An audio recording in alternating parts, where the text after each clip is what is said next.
여러분 모두에게 우리 주님의 평화가 가득하시기를 빕니다.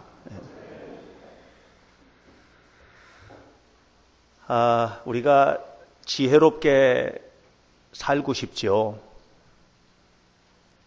지혜롭게 사는 것은 우리의 일상생활에 있어서 큰 유익을 주는 것이기 때문에 모두 다 지혜의 마음을 얻고 살고 싶은 그런 생각들을 가지고 있으리라고 봅니다. 우리 조상들도 이 지혜롭게 사는 것에 대해서 관심들이 많았고 또 많은 학자들이 이 부분에 대해서 연구하고 그 연구의 결과들을 우리가 좀 가지고 있는데요. 특별히 중국의 지혜는 크게 두 가지, 실용적인 지혜와 또 하나는 학문을 체계화시켜서 보여주는 지혜, 이 두 가지 지혜로 구분이 돼요. 예를 들면 기원전 6세기에 살았던 공자는 이 세상을 어떻게 살아가야 될지에 대한 그런 내용들을 논어라든가 이런 여러 가지 책들을 통해 가지고 체계화시켰어요. 그걸 지금도 우리가 사용해요.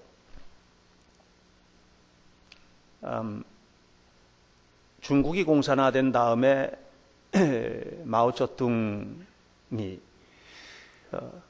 옛날에 공자나 맹자나 이런 사람들이 우리에게 남겨준 이런 지혜 다 필요 없다, 그런 지식도 필요 없다 해가지고 공자 죽이기 운동을 했잖아요.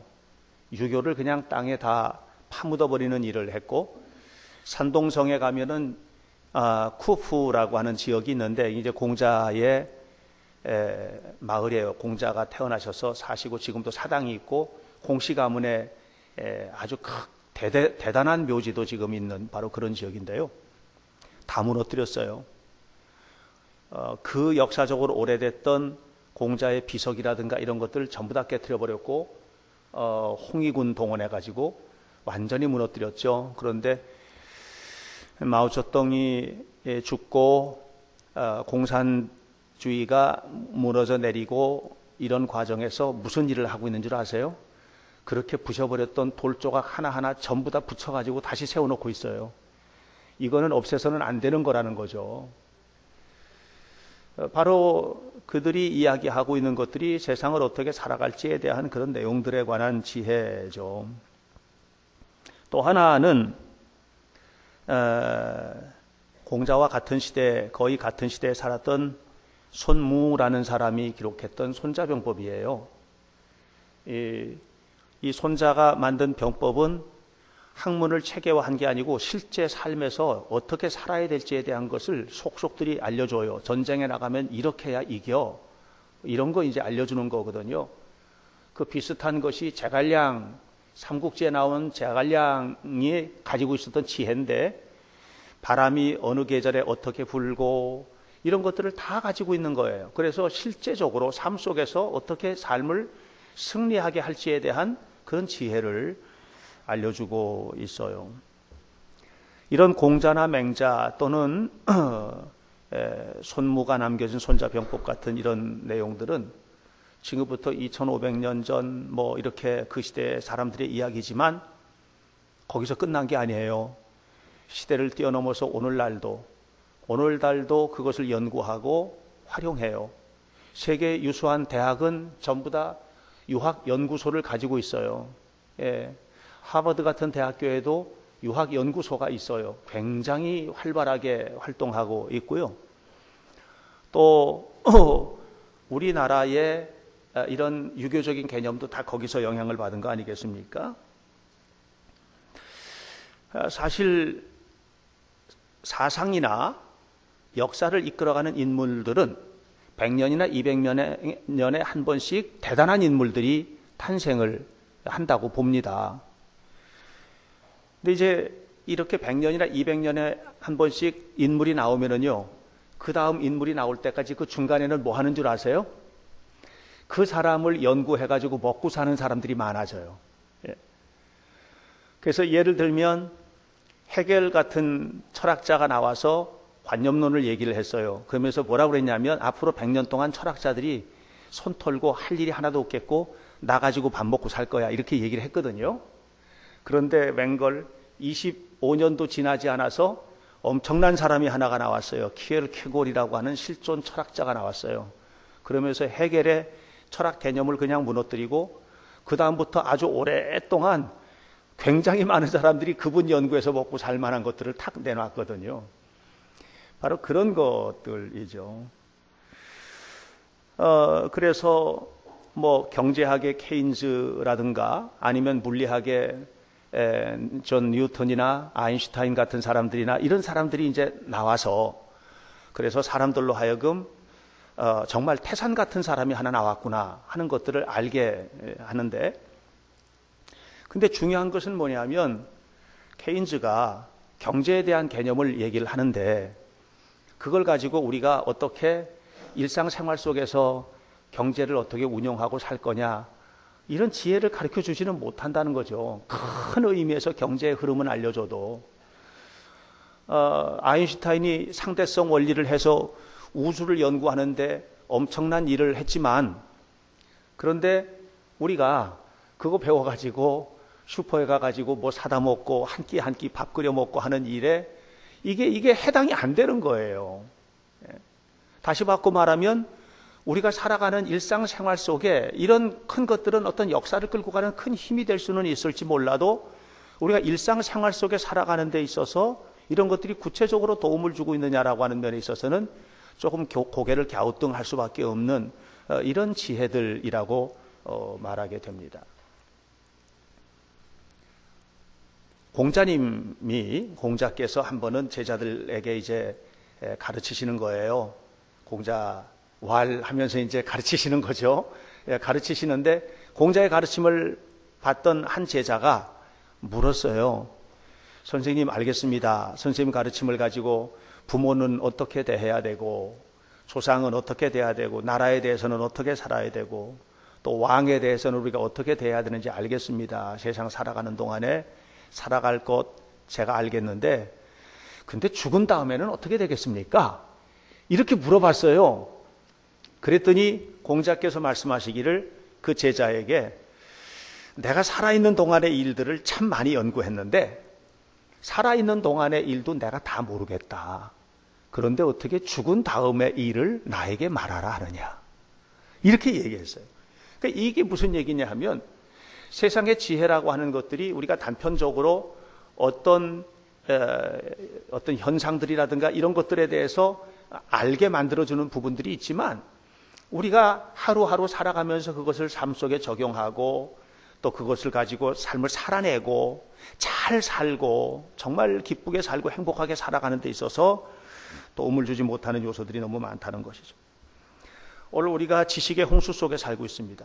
엄청난 지식을 가지고 있어요. 스마트폰을 열면 정말 척척박사입니다. 최고죠. 제가 아이들 데리고 영국에 처음 비전 여행을 갔을 때 역사 문화 기행을 갔을 때 영국에서 가이드를 만나가지고요. 그에게 이제 코스에 대한 얘기를 같이 나눴어요. 제가 처음 갔을 때거든요. 그런데 이분이 여기는 아무래도 어렵겠습니다. 뭐 이쪽으로 가는 것보다는 이렇게 가는 게 훨씬 좋겠는데요. 막 얘기를 하길래 제가 그분에게 잠깐만 멈추고 제 말 들어보십시오.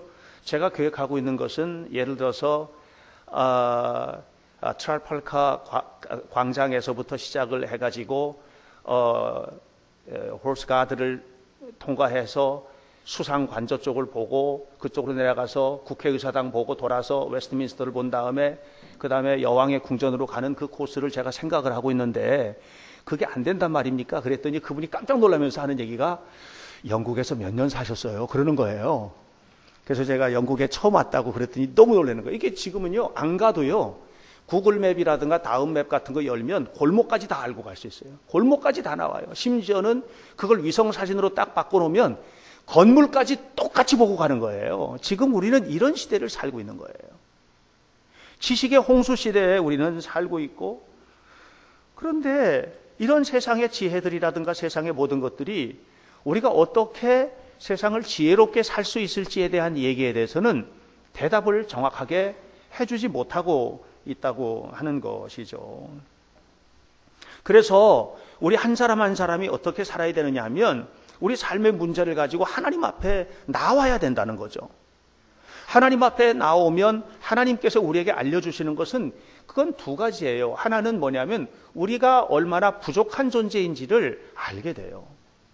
우리는 모든 것을 알고 있는 존재가 아니에요. 우리는 너무 부족한 존재라는 거죠. 그래서 겸손하게 돼요. 그리고 또 한 가지는 그럼에도 불구하고 우리 이렇게 부족함에도 불구하고 하나님의 말씀을 붙들고 하나님과 함께 이 세상을 살아갈 때 이 험한 세상에서, 이 완악한 세상에서, 이 혼란스러운 세상에서 우리가 어떻게 승리하고 어떻게 살 수 있는지에 대한 지혜를 얻게 되는 것입니다. 그 중심에 서 있는 게 뭐냐면 말씀이에요. 우리가 늘 하나님의 말씀을 붙들고 살아가는 거예요. 말씀이에요. 말씀을 듣는 것은 매우 유익한 일이고 중요한 일인데 우리의 신앙의 완성은 말씀을 듣는 데 있는 게 아니에요. 그 말씀을 가지고 구체적으로 실천에 옮길 때, 다시 말하면 그 말씀이 나의 삶에 구체적으로 적용이 될 때 그때 뭐가 오느냐 하면 삶이 성숙하게 되고 신앙도 성숙하게 되는 거거든요. 달라지는 거예요, 사람이. 그래서 하나님의 말씀이 나의 말씀이 되고 하나님의 말씀이 구체적으로 내 삶 속에서 이렇게 자꾸만 이렇게 실천될 때 말씀을 통해서 실천되는 그런 운동들이 나타나야 되는 거예요. 대표적인 인물이 요셉이에요. 요셉이 비천한 노예로 팔려갔잖아요. 요셉을 위대한 총리가 되게 하고 온 세상을 먹여 살리는 한 인물이 되게 한 것은 뭡니까? 말씀 붙들고 산 거거든요. 성경을 보세요. 계속 나오는 게 요셉이 하나님 앞에 살았다. 요셉이 하나님과 함께 동행했다. 이게 뭐냐면 말씀을 삶 속에 적용을 한 거예요. 교회 나와 앉아있는 것이 축복이 아니에요. 여기 나와서 예배 드리는 시간을 갖는 게 축복이 아니에요. 여기서 말씀 듣는 게 축복이 아니에요. 여러분, 우리가 하나님을 만나야 되고 하나님의 말씀을 들었다면 이 말씀이 실천돼야죠. 자식들 교육하는 데도 실천돼야지요. 부부관계 속에서도 실천돼야지요. 그래야 성숙되는 거거든요. 직장 생활 속에서도 말씀이 실천돼야 되는 거거든요. 구체적으로 실천되기 전까지 하나님의 축복이 내 축복이 아닌 거예요. 그러므로 여러분의 삶 속에 하나님의 말씀이 실천될 수 있도록 헌신하시기를 주의 이름으로 축원합니다. 오늘 솔로몬 왕이 된 다음에 제일 먼저 했던 일이 뭐예요? 일천번제를 드리는 일을 한 거예요. 저는 오늘 그 얘기를 우리가 함께 나누면서 우리가 말씀대로 산다는 것이 뭔지, 또 우리가 기도한다는 것이 무엇인지, 하나님을 만난다는 것이 도대체 무엇인지에 대한 이야기를 나누고 싶어요. 솔로몬이 왕이 된 다음에 일천번제를 드렸어요. 솔로몬은 아버지로부터 보고 배운 게 참 많아요. 아버지로부터 보고 배운 게 너무 많아요. 저는 우리 성도들, 여기 어른들, 아이들도 있지만 어른들, 아이들이 여러분들을 통해서 보고 배울 게 많게 되시기를 바랍니다. 너 어디서 배웠어? 그러면 우리 아버지 보고 배웠습니다. 어디서 배웠어? 우리 엄마가 가르쳐 주셨습니다. 뭐 이렇게 부모로부터 보고 배우는 것들이 많은 그런 건강하고 성숙한 부모가 되시기를 바라요. 솔로몬은 아버지로부터 보고 배운 게 참 많았던 사람이에요. 아버지가 훌륭했지 않습니까? 물론 지난주에 우리가 나눴던 것처럼 실수도 했지만 그 실수를 하나님 앞에 나와서 실수를 역전시킬 수 있는 신앙의 저력을 가진 사람이 바로 다윗이었거든요.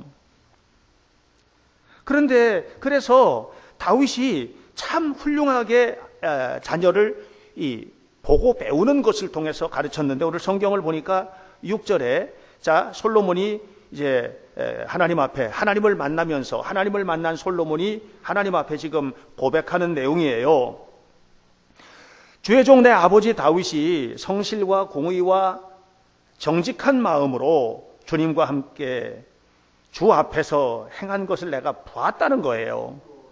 그래서 주님께서 아버지 다윗에게 은혜를 베풀어 주신 것도 보았다는 거예요. 그래서 나도 그렇게 살고 싶다는 거예요. 나도 우리 아버지처럼, 나도 우리 엄마처럼, 나도 그렇게 살고 싶다는 거예요. 그 은혜를 나도 누리고 싶다는 거예요. 그 얘기를 지금 6절에서 하고 있는 거예요. 그래서 왕이 되자마자 일천번제를 드리러 여기 왔다는 거예요. 왕이 되자마자. 일천번제가 뭡니까? 우리 교회에서도 일천번제들 드리시잖아요. 저도 일천번제 여러 번 했거든요. 저 개인의 목회를 위해서도, 제 가족을 위해서도, 여러분 성도들을 위해서도 제가 일천번제를 드렸거든요. 성도들을 위해서도. 또 요즘에는 제 아들 며느리를 위해서 일천번제를 드리거든요. 일천번제라고 하는 게 뭡니까? 솔로몬이 일천번제를 기본 산당에서 드렸는데, 이건 이제 학자들이 두 가지로 이제 개념을 얘기해요. 하나는 뭐냐면 1000마리를 드렸다는 거예요. 소 1000마리를 하나님 앞에 드렸다는 거예요. 하루에 드릴 수 있어요? 아마 요즘과 같이 이렇게 현대화된 도축 시스템을 가진 곳에서도 1000마리를 한꺼번에 잡는 일은 하루에 쉽지 않을걸요. 제가 생각해 봤어요. 아침 번제 때 10마리 잡고, 점심, 낮 번제 때 10마리 잡고, 저녁 번제 때 10마리 잡고, 그래서 하루에 30마리를 잡는다 치자. 옛날에 전부 다 손으로 잡았잖아요. 솔로몬의 때가 언제입니까? 지금부터 2500년, 3000년 전이거든요. 칼이나 지금처럼 시퍼렇게 날선 좋은 칼이 있었겠어요? 하루에 30마리를 잡는다고 하더라도 한 달이 걸려야 되는 거예요. 한 달이. 그런데 어떤 학자들은 뭐라고 얘기하냐면은 아침 번제, 점심 번제, 저녁 번제 때 한 마리씩 이렇게 드렸대요. 그러면 1년이 걸려야 돼요. 예, 333일, 333.33333이 있거든요. 예. 1년이 걸려야 되는 거예요. 1년. 보세요. 집권 초기에 한 달인들 쉬운 일이냐 말이에요. 해야 될 일이 얼마나 많고 처리해야 될 일이 얼마나 많은데 모든 일상을 딱 내려놓고 한 달 동안을 기본 산단에서 하나님 앞에 예배하고 기도하고 하면서 하나님과 함께 그 시기를 보냈다고 생각해 보세요. 이건 보통 일이 아닌 거예요. 더 나아가서 1년을 그렇게 했다 합시다. 이건 보통 일이 아닌 거예요. 오직 하나님만 바라보면서 하나님께서 은혜 베풀어 주시기를 소망하면서 하나님 앞에 하는 거예요. 이렇게 했던 이유는 뭐죠? 솔로몬은 아버지를 바라보니까 또 이 왕국을 세우신 하나님의 뜻을 생각해 보면 내 머리 가지고 이 나라를 이끌어갈 수 없다는 거죠. 내 머리나 내 힘을 가지고는 안 된다는 것이죠. 하나님께서 주시는 지혜로 감당할 수밖에 없다는 것이죠. 저는 아이들 키우면서 부모님들이 자녀들 키우면서 고백하는 얘기 많이 듣습니다. 아이들 키우기가 너무 힘들다고 그래요. 거 봐요. 애들 하나 키우는 것도 부모의 지혜와 지식 가지고 너무 힘든 거예요, 이게. 애들 하나 키우는 것도. 부부가 행복하게 살아가는 것도 우리 머릿속으로는 힘든 거예요, 이게. 직장 생활을 건강하고 아름답고 행복하게 해가는 게 너무 힘든 거예요. 그래서 지금 우리 교회 청년들이 옛날처럼 많지 않지만 전에 우리 교회 청년들, 청년 속회만 거의 20속 정도 될 때도 있었거든요. 청년 속회만. 그래서 청년들 신방하고 뭐 이렇게 하고 했었는데, 근데 그 청년들 중에서 많은 이들이 인간관계 어려움 때문에 직장을 관두고 그러는 청년들이 참 많았었거든요.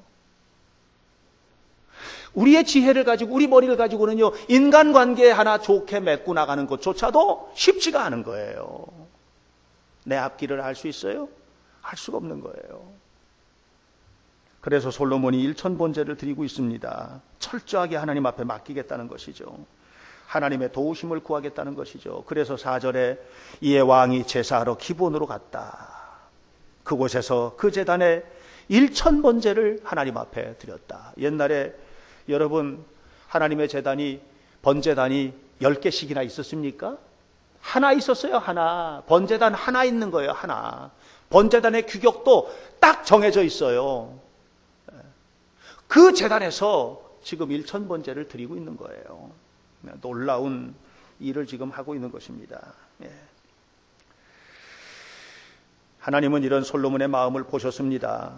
그리고 일천번제가 끝난 후 그를 만나 주신 거예요. 저는 일천번제를 다르게도 해석해요.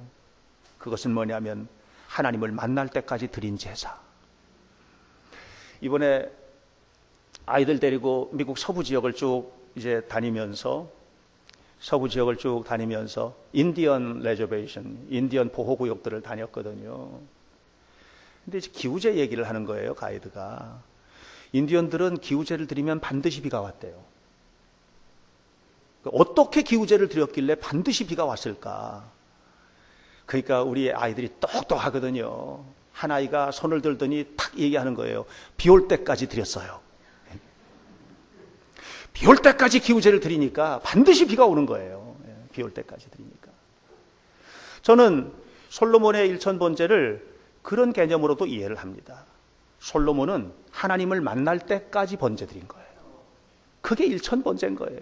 일천번제인 거예요. 우리는 너무 쉽게 포기하지 않나요? 너무 쉽게 그냥 내려놔 버리지 않나요?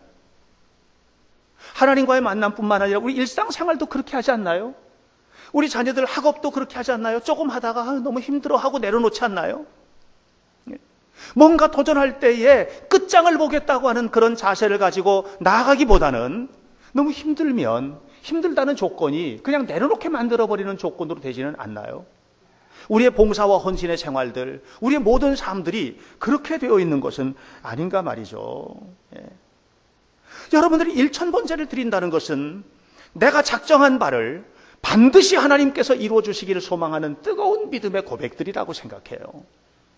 이런 믿음이 여러분의 것이 되시기를 주의 이름으로 축원합니다. 반드시 만나 주실 줄 믿습니다. 그래서 야고보서 1장 15절에서도 그랬잖아요. 누구든지 지혜가 필요하면, 이 말이 무슨 말이에요? 누구든지 살아갈 때에 문제가 생기고 뭔가 해결될 것이 있다면 후히 주시고 꾸짖지 아니하시는 하나님께 구하라. 그리하면 반드시 주신다는 거 아니겠습니까? 하나님께서. 왜? 하나님은 살아계시니까. 그래서 여러분, 솔로몬의 일천번제, 이 거룩한 경건성, 이 끊임없는 하나님을 향한 시도들, 그리고 아낌없는 헌신들, 이런 것들이 여러분의 삶을 뒤집어 놓을 거예요. 바꿔 놓을 거예요. 역전시킬 거예요. 응답 주실 거예요. 불가능을 가능케 해 주실 거예요. 하나님은 살아계시니까 이 은혜가 여러분 속에 가득하시기를 축복합니다. 그 결과 하나님께서는 솔로몬을 만나 주셨고 솔로몬은 하나님을 만났습니다. 일천번제를 마쳤을 때 그때 5절 기브온에서 밤에 여호와께서 솔로몬의 꿈에 나타나시니라. 꿈에 나타나 보여주신 거예요. 요셉도 꿈에 해와 달과 11별이 자기에게 절하는 꿈을 꿨잖아요. 야곱도 외삼촌의 집으로 가는 중간 베델 광야에서 밤에 잠을 자다가 꿈에 사다리를 봤죠. 그리고 하나님을 만났잖아요. 하나님은 많은 경우에 우리를 꿈을 통해서도 만나주십니다. 만나주십니다. 그리고 그의 기도에 응답을 허락해 주신 거예요. 5절에 하나님께서 말씀하시죠. 뭘 줄까 구해라. 그랬더니 쭉 얘기했고 그리고 응답을 주시죠. 11절로부터 14절까지에 나오는 내용인데 여기서 하나님께서 솔로몬이 구한 것을 고스란히 응답해 주십니다. 11절 이에 하나님이 그에게 이르시되 내가 이것을 구하도다. 자기를 위하여 장수하기를 구하지도 않았고 부요하게 되기를 구하지도 않았고 원수의 생명을 멸하기를 구하지도 않았고 오직 송사를 듣고 분별하는 지혜를 구했으니 네 말대로 너에게 지혜롭고 총명한 마음을 주노라 그랬죠. 네 앞에도 너와 같은 자가 없겠고 네 뒤에도 너와 같은 자가 없겠다. 뿐만 아니라 내가 너에게 네가 구하지 않은 부귀와 영광도 주겠다. 네 평생에 너와 같은 사람이 없게 하겠다. 그렇게 응답을 허락해 주셨습니다. 사실 하나님은 솔로몬이 필요한 것들을 다 알았을 겁니다. 그런데도 성경은 뭐라고 얘기하느냐 하면 이렇게 얘기를 하고 있죠. 5절 다시 한번 보면 내가 너에게 뭘 줄지 구해봐. 이렇게 말씀을 하셨죠. 뭘 줄지 구해봐. 그리고 이때 솔로몬은 자기가 원하는 것을 분명하게 하나님 앞에 고백을 합니다. 예수님께서 한 번은 소경을 만납니다. 나면서부터 소경된 자인데 그 소경된 자에게 예수님께서 물으셨죠. 내가 너에게 무엇을 줄까? 그랬더니 소경이 뭐라고 그랬어요? 소경이 뭐라고 그랬어요? 이렇게 말했죠. 주여, 내가 보기를 원합니다. 그랬죠. 여러분, 본질적인 부분이 있고요. 비본질적인 부분이 있어요. 네. 본질적인 부분은 반드시 필요한 거고요. 비본질적인 부분은 이 본질적인 게 해결되면 비본질적인 부분은 따라서 해결될 것들이에요. 근데 우리는 이 본질적인 부분을 매달리기보다는 비본질적인 부분을 매달리는 경우가 많아요. 자, 보세요. 소경에게 예수님께서 물으셨어요. 뭘 해줄까? 소경은 지금 불편한 게 너무 많아요. 먹지 못해요. 그래서 먹을 거 구할 수 있겠죠? 그렇잖아요. 먹지 못하니까 얼마나 추잡하게 살았겠어요. 입을 옷. 예, 그렇죠? 집인들 제대로 있었겠어요? 집 한 채 주세요. 뭐 그럴 수도 있지 않았겠습니까? 예? 다니면서 얼마나 무시받고 살았겠어요? 나 무시받고 사는 거 싫습니다. 내 명예를 회복시켜 주세요. 뭐 그럴 수도 있겠지 않겠어요? 그러나 이 모든 문제는요, 한 가지가 해결되면 다 해결되는 거예요. 눈 뜨면 가서 일해서 먹게 되는 거고요. 다 살게 되는 거예요. 소경이 그렇게 비참하게 살게 된 원인은 못 받기 때문이거든요. 이걸 정확하게 알고 있는 거예요. 그래서 보기를 원합니다. 그랬어요. 여러분, 오늘 우리가 하나님 앞에 구하는 것들 참 많아요. 정말 많은 것 같아요. 그런데 이 구하는 것들을 저는 제 믿음은 그래요. 하나님은 이미 다 알고 있는 것들이에요. 우리의 필요한 것들을. 성경에 마태복음 6장 8절에 뭐라고 그러냐면은 우리 하나님은 어떤 하나님이냐? 구하기 전에 너희에게 있어야 할 것을 하나님 너희 아버지께서는 아시느니라 그랬어요. 저는요, 여러분들이 이미 구하는 것들을 다 아신다고 보는 거예요. 다 아셔요. 다 아십니다. 예, 하나님 다 아십니다. 그런데 아무렇게나 주지는 않으세요. 저는 우리 아이들이 그런 적도 없지만 만약에 이제 손주, 손녀도 보고 다 그럴 텐데 이제 그렇게 해서 아기가 너무 예쁘잖아요. 손녀가 너무 예쁘잖아요. 그러면 이 애가 와가지고 아버지 나 10만 원짜리 수표 좀 줘. 그러지도 않겠지만 그러면 내가 줄 것 같아요. 그래 이거 10만 원짜리 수표인데 구경이나 해라 하고 줬다가 얼른 뺐지. 그런데 7살짜리 애가 아버지 나 깎아 사 먹게 1,000원만 그러면 얼른 주죠.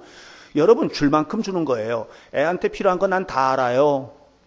그런데요 그 아이에게 금덩어리를 주는 것이 아니고 1,000원짜리 한 장 주는 거예요. 하나님은 여러분의 수준을 다 아세요. 오늘 우리가 우리에게 필요한 것들을 구하지만 그 구하는 것이 때로는 독이 될 수 있다는 것까지도 하나님은 다 아시는 거예요.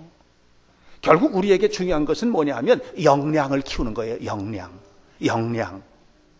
그것을 감당할 수 있는 힘, 그게 역량이에요. 그 힘을 키우는 거예요. 예. 그걸 키워야 주시죠. 우리 김창주 집사가 텍사스에 갔잖아요.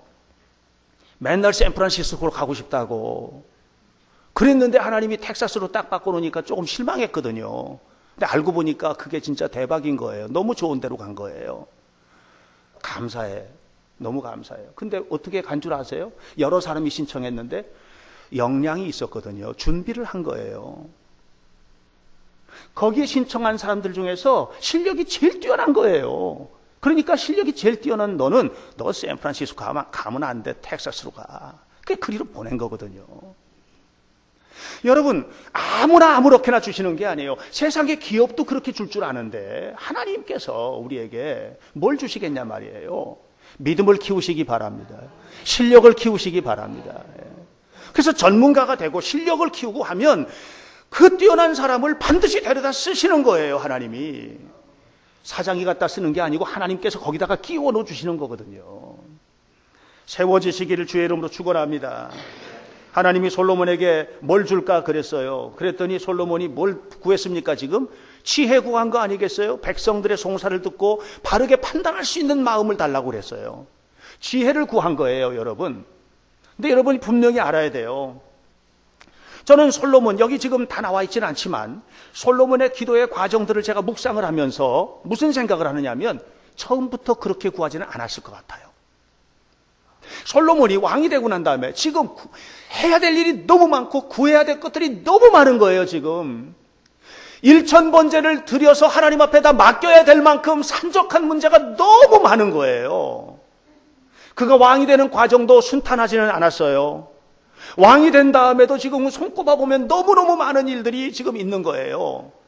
그런 것들을 바라보면서 솔로몬이 일천번제 첫 번째 마리를 드리면서 하나님, 지금 우리가 국방이 좀 문제입니다. 뭐 이런 거 생각 안 났겠어요? 두 번째 마리 들으면서 우리가 좀 이 나라가 부강해져야 되겠습니다. 뭐 이런 거 없었겠어요? 얼마나 많은 것들을 했겠어요? 그런데 한 마리 드리고 두 마리 드리고 하루가 지나고 이틀이 지나고 끊임없이 예배하고 끊임없이 기도하고 지속적으로 하는 가운데 솔로몬의 기도가 정리되기 시작한 거예요. 정말 필요한 게 뭐지? 정말로 필요한 게 뭘까? 이런 것들이 한 가지씩 두 가지씩 정리되기 시작한 것이에요. 그러면서 나에게 정말 필요한 것은 하나님이로구나 하는 걸 알게 되는 것이고, 정말 내가 이 나라를 다스릴 때 뭐를 가지면 이 모든 것들이 해결될까 한꺼번에 안 거예요. 그것이 지혜였던 것이죠. 지혜였던 것이죠. 이것은 그냥 한 번 교회 나와서 해결되는 게 아니고요. 지속적으로 하나님 앞에 설 때 하나님께서 지속적으로 말씀을 듣고 기도하고 헌신할 때 그때 하나님께서 주시는 거예요. 우리 아이들 어떻게 가르칠까?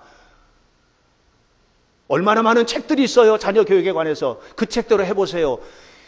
정말 잘못될 수 있어요. 다 다르거든요. 그거를 가지고 분별해서 잘 적용하는 게 지혜인데 이 지혜를 누가 주시느냐 말이에요. 하나님이 주시는 거 아니겠어요? 전에 제가 그랬잖아요. 요즘 애들 마음대로 되느냐고. 그렇게 키우지 말라니까는요.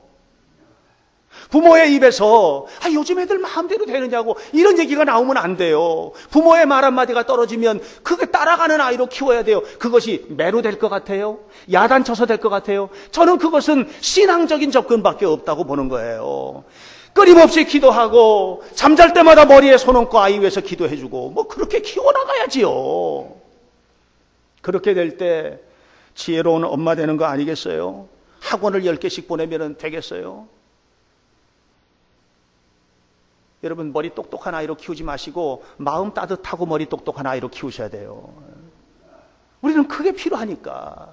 마음 따뜻하고 머리 똑똑한 아이, 머리만 똑똑하지 않고 마음 따뜻하고 머리가 똑똑한 아이, 이거 어디서 오느냐? 하나님께서 주시는 것임을 기억하시기를 바랍니다.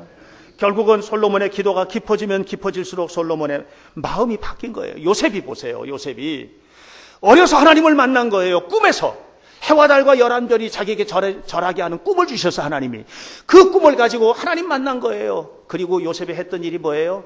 형들 고자질하고 못된 짓하고 그래가 형들 미움받고 미움사고, 그래 결국은 형들이 뭐 하려고 그랬어요? 요셉을 굴 속에 집어넣어서 죽이려고 했잖아요. 그러다가 애굽에다가 종으로 팔아버렸잖아요. 이 하나님 만난 사람이 뭐 이따위로 살아요. 기도원에 가서 은혜 받고 왔다고요? 기도원 가서 은혜 받고 와가지고 교회에서는요, 뒤에서 손가락질 당하는 사람들이 너무 많아요. 우리 그렇게 살면 안 되잖아요. 앞에서뿐만 아니라 뒤에서도 박수 받는 사람이 돼야 되죠. 은혜 받았다고요? 신앙의 연속 길다고요? 신앙을 30년, 40년, 50년, 60년을 했다고요? 저도 목회를 30년 넘게 했어요. 그것이 결국은 아니에요. 중요한 것은 뭐냐면 그 마음속에 주님 계셔야 되고 주님 만난 그 마음을 가지고 진실한 마음으로 사랑하면서 살아가는 이 삶이 돼야 되는 거 아니겠어요? 요셉이 그 삶 실패한 거예요. 그래서 팔려간 거예요. 그런데 나중에 요셉이 하나님의 말씀을 적용하고 시간이 지나면서 주님 말씀 묵상하고 기도하고 이 삶을 살다가 변화가 되니까 알게 된 거예요. 그건 뭐냐면 형들도 사랑해야 되는 사람들이라는 걸 알게 된 거예요. 이 세상 모든 사람들을 붙들고 살아야 된다는 거 알게 된 거예요. 그러면서 어떤 지혜를 얻어요? 세상의 모든 사람들을 사랑하는 지혜를 얻은 거죠. 축복이잖아요. 사랑하는 성도 여러분, 저는 우리의 기도는 마치 은행의 금고에 다이얼을 돌리는 것과 같다고 생각해요. 저는 큰 은행에 금고에 가본 적이 있어요. 엄청나더라고요, 금고가요. 목사님 열어보라고 그래서 내가 이렇게 밀어봤는데요. 꼼짝달싹도 안 하는 거예요. 뭐 탱크로 와서 밀어도 꼼짝달싹도 안 할 거예요. 그러더니 웃으면서 다이얼을 맞추기 시작하는 거예요. 다이얼 딱 복잡해요. 맞추는 게. 딱 맞추니까 쫙 열리는데요. 손가락 살짝 건드려도 이게 슈룩 하고 열리는 거예요. 그 안에 들어갔더니 정말 보따리 가지고 들고 나오고 싶은 게 엄청 많더라고요. 정말 돈 많던데요. 여러분, 하나님 나라 창고가 그렇지 않을까? 여러분 힘으로 열어요? 아니에요. 그렇게 열 수 있는 게 아니에요. 여러분 50년쯤 신앙생활하면 그게 열려요? 어떤 사람은요 1년만 신앙생활해도 연 사람들이 있어요. 어떤 사람들이에요? 말씀을 삶으로 적용하고 사는 사람들이에요. 우리에게 그게 필요한 거예요. 그게 필요한 거예요. 여러분 다 여러 제 지식이 되기를 축원합니다. 그리고 하늘나라의 그 엄청난 축복들을 여러분들이 누리시게 되기를 바랍니다.